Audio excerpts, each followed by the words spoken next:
Okay, so full disclosure, there's a couple of reasons why I am best friends with Gary McNamara. This is one of them. When I get hate mail for this episode and people are mad at me, you're going to make sure that nothing bad happens to me, okay? Got it. Got it? Yes. You promise? So, Pinky? Pinky yes, promise? we got it. Okay, cool. So this is not an episode attacking parents or judging parents. However, full disclosure, we have to talk about where in the world are parents today in America.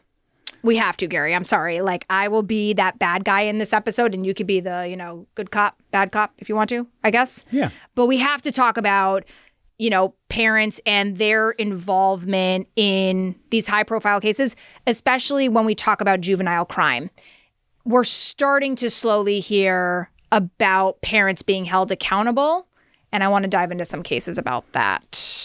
Are you cool with that? Yeah. I don't think Gary knew we were going that direction, but I feel like we have absolutely am. I think that I think we'll get to the point where people writing now will put their pens down and realize what it is we're talking about. But maybe we'll get some hate mail, and I got you covered. Okay, cool. I got your back. But I think we have an interesting dynamic, not just because of the whole beat and the badge thing, but because we're two different generations of parents. Right. So your kids are a little bit younger than me, but we're the parenting, I feel like, generation that I'm in is very different than your generation of parenting. Yes. And I think to some degree there's a bit of a disservice there for my generation of parenting. Yeah, just saying. Possibly. A little bit. And I think that because growing up is different.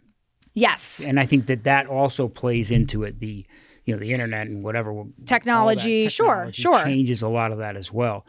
But I think that there's always been those questions, and I remember as a police officer, and probably you as a reporter, where you came across kids that are either out too late or doing something wrong, and somebody somewhere, if it's reported, will say, well, where are the parents?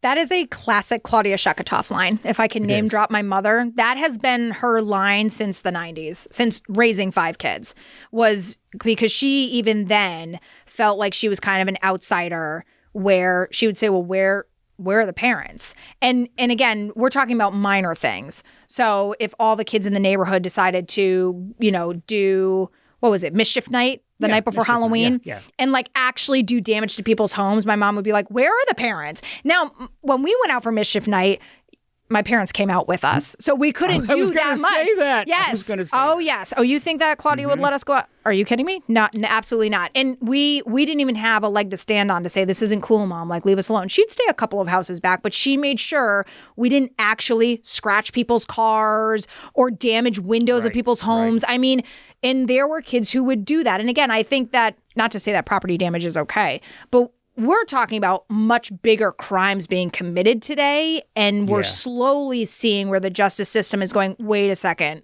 where are the parents?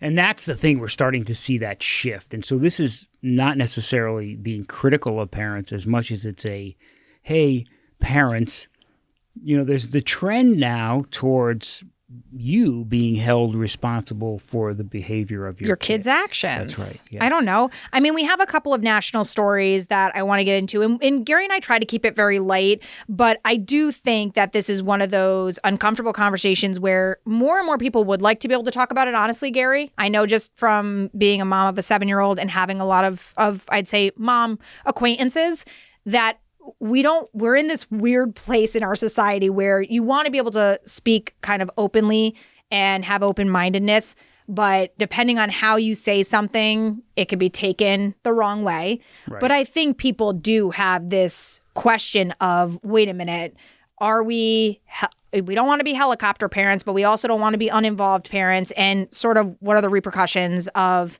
not being involved enough? And so I don't know. No, I think I'm just walking on eggshells with this one. No, I think you're right. I think though, and you and I have had discussions about this off air, is that the other overlaying issue is, and we're really good at it, is you don't understand anybody else's circumstances. Correct. And it's very hard as a parent to judge other parents not understanding the dynamics because it's well, and who are we, right? Exactly. I mean, you and I, we're not God. So, I mean, it's not on us to judge other parents. It's not right. And that's why, like, full disclosure, we're not judging or telling you how to parent because I wouldn't want somebody telling me, Gary doesn't want somebody telling him. But I do think we are seeing a shift, like I said, in the justice system where they're saying, wait a minute. So if a kid does something that is an egregious crime, we're going to look at mom and dad and say, did you play a role in it? That's all I'm saying. Yes. And I think it's important to highlight that because I think that is a big shift. And that sets the stage so we can dive right into Here we go. Ready? I'm going to put my reporter glasses on for this one. So this was actually May. So this was May. This was this month. A California teenager struck and killed an 81-year-old with his e-motorcycle. This is a 14-year-old. Okay, this is California. The mom was just charged with manslaughter. That's right. Yep. And so when we were kind of looking at it, look, even Gary's getting serious. For those of you who are not watching this at home, Gary put his glasses on. That's how you know Gary's business. I don't think you've worn glasses in one episode yet. I know. This is it. Wow, you're really serious today. Okay. So what were some of the things that stood out to you in this case? So tragically, an 81-year-old pedestrian lost his life. Right. And they identified the 14-year-old responsible for it. But then they really went back and started looking at it, and a lot of things play into this, that they found that law enforcement, we didn't even find, law enforcement knew that they had gone to the mom about 5 months earlier. And in that time when they went there, and now it's all on body camera, which we talk about body cameras very valuable. Well, it is really valuable in cases like this because it becomes evidence. Right.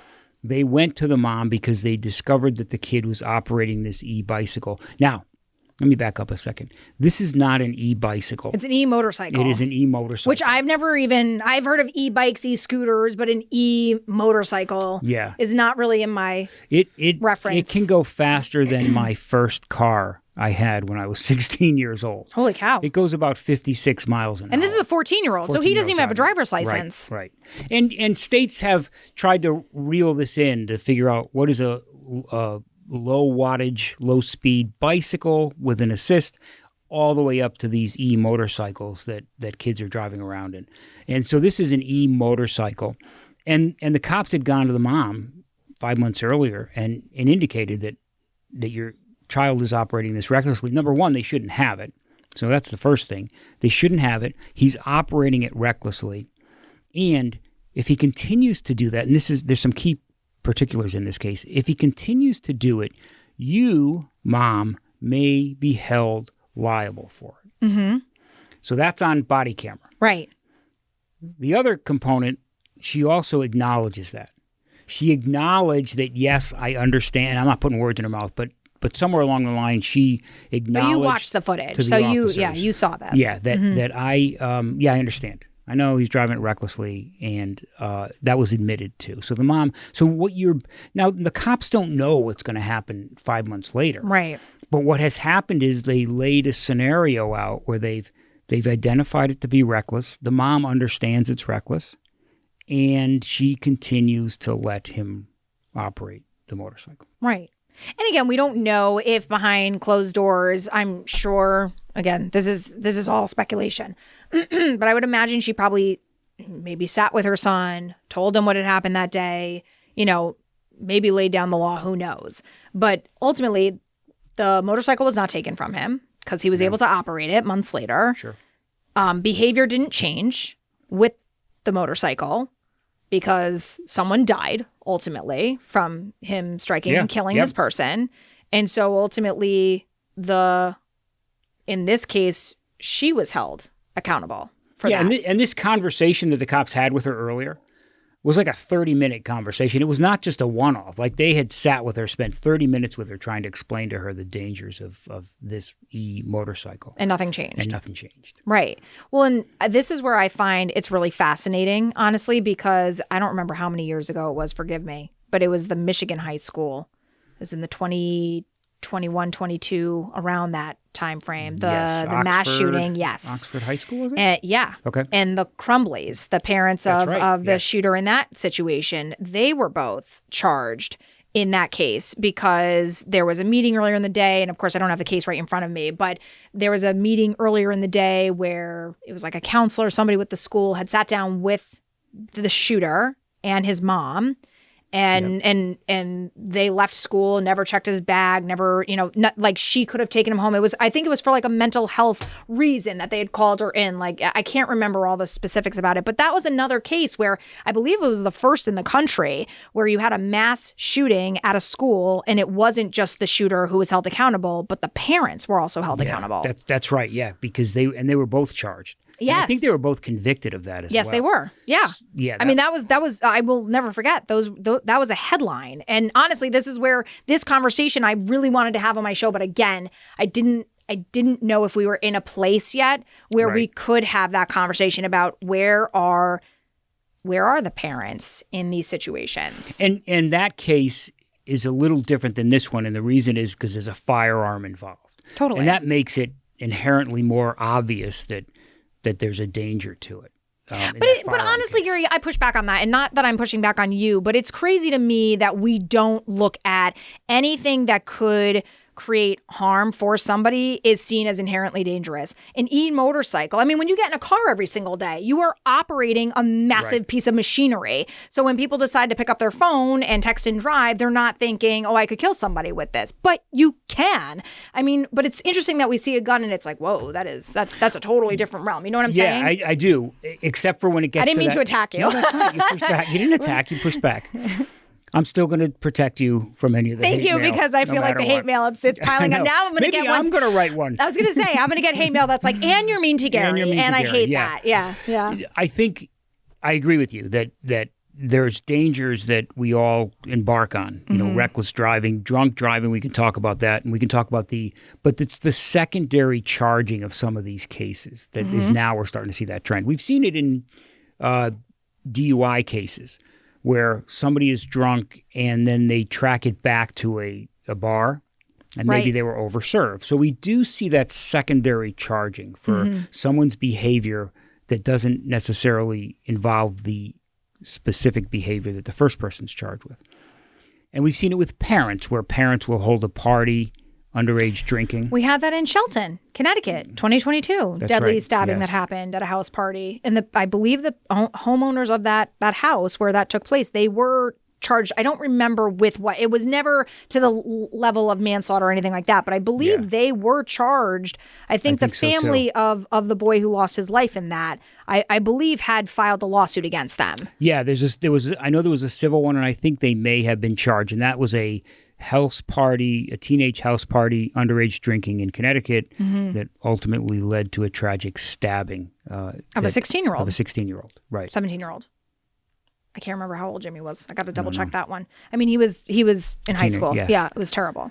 And so the secondary charging we've seen before, when it comes to secondary charging in these cases like the Oxford High School case, where the individual the parents were charged, what I meant to say, or what I was trying to say, was the firearm is almost like a gimme. Like, if it involves a firearm, why does the kid have a firearm in the first place? Right. So that's like, you inherently know a firearm is dangerous. Or if you have firearms in your home and you know your kid is able to access them or at an age where they could, and you're called into the school for a mental health check, why wouldn't you check that backpack? Yeah, why wouldn't you check that backpack? I mean, again, maybe it seems, and we talk about this, right? It's so obvious after the fact, right? But in the moment, maybe not so obvious. But again, it is kind of a gimme when you're talking about something like a gun. It is kind of a gimme. And so we're talking about parent liability. The firearm is an important component of that because obviously it's inherently more dangerous than the e-motorcycle. I mean, we can argue that whether that is or not, but the firearm is easier to explain. Like, people automatically say it's a firearm as opposed to, well, it's a motorcycle. Right. So there are some challenges to the case, except for the specific acknowledgement that the mom gave. It's hard for her to argue, I just didn't know. Like, right. We don't know. As parents, you give something, you do something, you don't really know sometimes. We think we all should know that if I do this, I give my son or daughter this, inherently there's a danger involved in it and something tragic's going to happen. Right. Well, look at just look at the online world. There was the situation in Florida. I'm going to get that wrong. I think it was Florida. Remember the 2 girls who got on Roblox? That's right. Yep. And then they ended up going a couple states up, I believe. They essentially were kind of lured in by somebody who was a stranger, an older gentleman. Right. And they left without anybody's knowledge. And it was because of Roblox. Now, I would argue that those parents probably did not think in any way, shape, or form that Roblox would have led to a potential child abduction case. Right, exactly. That's what you're saying. That's exactly right. Yeah. Yeah. Because as parents, we make the best decisions we can. And sometimes the decisions we make as parents turn out, there can be some bad components to right. it. I mean, like if I allow my son to build a fort in the backyard at a tree fort and they, do that and they don't build it well enough and he falls out of the tree fort, yeah, I mean, it's tragic. I should have known better, but whatever. Right. But I think that, so going back to the e-motorcycle example, though, is do you think, from a law enforcement perspective, do you feel like we vet stuff enough? So like we see it here in Connecticut all the time that people will buy these like $1,500, $1,200 e-scooters and e-bikes. And they just kind of think like, well, it's something that our kids' friends have, and this isn't a big deal. But we don't even realize how fast it goes, or I don't even know if our police, not to discredit our police, but I don't know if they're going and knocking on the doors of people to say, hey, just so you know, your kid is driving reckless in his neighborhood and it's got to stop, right? I mean, it's sort of once the street takeover happens and their vehicle has been seized that the conversation then happens. So, I mean, this woman got more than I think most people would, which is a personal call from the police to be like, just so you know, not the best move to have a 14-year-old operating this. That's right. I think that's the tendency in all of us is we buy something and we don't necessarily, we cut the tags off of mattresses and we don't really care. We don't think about any of that stuff. We don't read the instructions. We don't vet it. No, right. we don't go through the safety stuff. We just kind of, it is what it is, and you get on it and you ride it. But this is a good example of, okay, that might work sometimes. But in this case, you were notified and we know that she was notified. But I think that as parents, I think the lessons probably are that we should, if we do something like this, if we buy something, we really have to make sure that we understand it so that we can instruct them how to properly use it.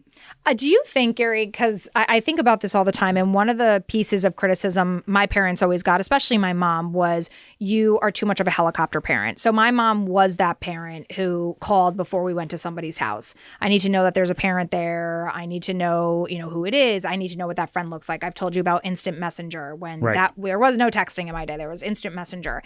And every week my mom would check our friend list. If she didn't recognize the person or she felt they were too old or not close enough to us, she would have us delete them in real time. And one of the biggest pieces of criticism she got was, you're too much of a helicopter parent. You don't trust your kids enough. Do you think, though, we leaned into that too much? Because my generation of parenting is very hands-off, gentle parenting, which, again, not knocking it. I do think there's a place for it, but I think we've almost shamed the helicopter parent to the point that we're so, see no evil, hear no evil, speak no evil. Yeah, that term of helicopter parent kind of had a negative connotation to it. So then eventually people were like, well, I don't want to be a helicopter parent. Right, but we went the totally opposite direction. Yes. Your mom was actually a double agent parent. That's just because you like my mom. You think she's great. Yeah, she would call on herself. Yes, she did. So she would, her son, your brother, would have parties. Thank you for that acknowledgement. It only took you 6 episodes. And so nice. Yeah, well, he would have parties that your mom was at her house.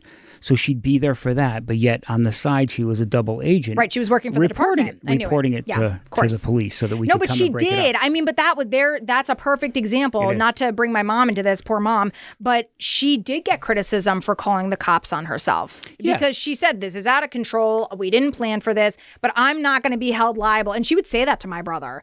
That, hey, if you're going to have a few friends over, just know if it gets out of control, me and dad are going to jail. That was like a number one line in our house, was a fear tactic. Like, don't even do it because me and dad are going to jail. And that's why kids 2 through 5 didn't do it. That's right. I'm number 2, just so you know. So it or you did it elsewhere. No, I did not. Okay, all right. I don't know. Certainly did I don't not. know that. No. So, but I think that so now play that out. if something bad did happen and your mom didn't, now, thankfully, nothing bad happened. Right. But if something bad does happen and your fear is that you're going to be a helicopter parent, well, then I'd rather be a helicopter parent than have to deal with what the parents were dealing with in this instant in Connecticut. Right, in Shelton. In Shelton, Connecticut, where underage drinking and tragically someone lost their life. I think I think you got to weigh it all. So I think if you categorize yourself into one category of a parent, I'm a helicopter parent or I'm a hands-off parent, I think we're all kind of trying to figure it out together. Yeah. There are times when you need to be the helicopter parent, and there's times when you need to let our kids go out and do things on their own. The key is making sure that if they're doing things on their own, they are safe about it so that you're not held liable or something tragic doesn't happen. Well, and I think even a sense of reality, Gary. Like I think, and again, we can't speak to what the conversation looked like in California with that e-motorcycle, but even just being bold with your kid and saying, hey, just so you know, if you're operating this way, here are the implications. It's not just going to be you who gets held accountable. I've now been sat down by police being told that I'm not doing my job effectively. So don't put both of us almost like at risk. Like, I don't know, there is some kind of an element of, if you're very, I don't know how you feel about that, being kind of like, did you ever have conversations like that, especially coming from a cop standpoint with your kids and knowing like the laws and this is, you're arresting people for committing crimes. Like, those conversations with your kids had to look different than what I would think a typical family looks like. Yeah, and I shut things down pretty quickly. I remember my son brought home fireworks. I like a lot of fireworks. You know how like you have a fireworks, not just a little right, one. No, it's no, like a like lot the of fireworks illegal one time. ones. And they were going, and I didn't know, and they were going off in the backyard, and I was the chief of police. And so it's like, we're not doing this again, and that's the end of it. I think that there's, I think there's lessons to be learned in all of that. One of our episodes, we talked about what if. Mm-hmm. Well, that's something that parents can use to say for their kids, to say, what if I give you this, and what if something bad happens? What can I do to prevent it? Yeah, good point. And so I think that those questions, sometimes you have the ability to think through it, to ask yourself those questions. And if you know that could be a risk, then make sure you do everything you can. The bottom line in all of this is that what we're seeing is a trend towards parents being held accountable for the actions of their kids. Not all actions, because sometimes kids do reckless things that we can't control. Right. But the trend is towards some level of legal liability for some of this stuff. And we want parents to make sure that they're taking the steps to not be held accountable and be safe. Right, because we're not gonna know it all. There's no crystal ball to know what's going to happen. But I like that reference even back to last week's episode of What If. Because from a parent standpoint, maybe you do use your imagination and think about, when I buy that, or when I sign my kid up for that, or when I allow that freedom, just know what paths that could lead to. It's not a bad thing to think about. And read the directions and the safety directions and review them with your kids. Right. Don't just cut the tags off of things. It's not all about just wearing a bike helmet. It's about riding that bike.